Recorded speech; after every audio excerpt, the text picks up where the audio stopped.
Hi. Hi. This short tutorial video will cover creating a patron in your Koha system. Once we click the patron button from the main screen, we will be presented with a new patron drop-down menu.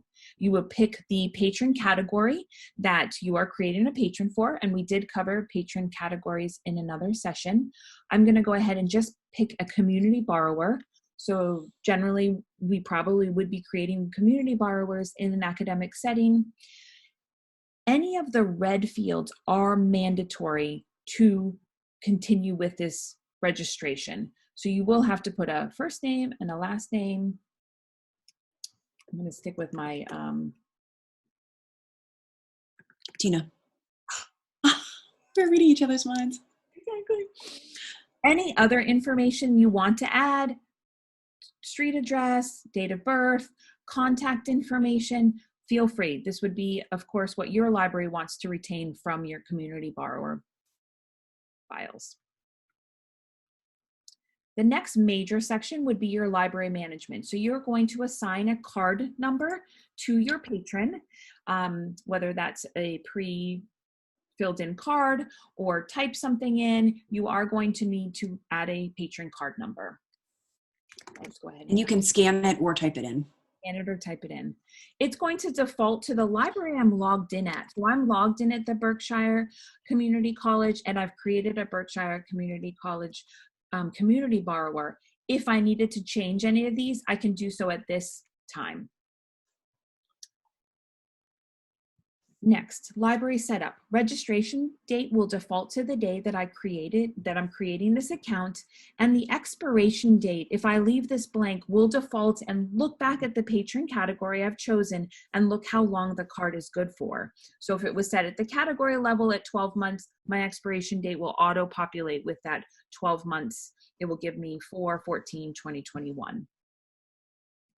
I have two note fields that allow me to add notes to this patron's account. If I wanted to leave a note that the patron will see once they've logged into the OPAC, I can do that in OPAC note, or I could leave a circulation note. This would be a note that other staff members logged in would see on this patron's account.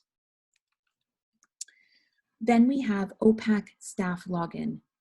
You will either define the username for this community borrower or let Koha create the username. Either or, if you are using the card number as their username, and this is how they're going to log into the OPAC, depending on what your library has chosen.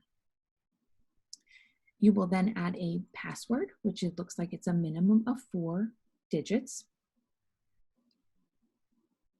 The library has some additional attributes and identifiers. These are really helpful for libraries to collect more data about different categories. So I have a college ID number, I have a department, I have a couple other maybe specific migration details.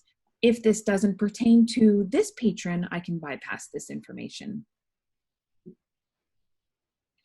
Finally, we have patron messaging preferences. We talked about this in the patron category video.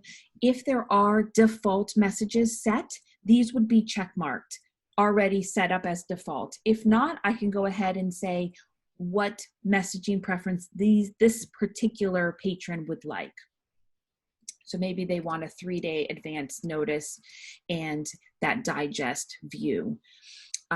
If it's a digest email, they will get 1 email versus an pre-due for every item they have checked out. So we would strongly encourage the digest. After that, you're ready to go ahead and save. Once you hit save, you will be brought to the detail page of the patron. So it's a really nice summary of all the information we filled out.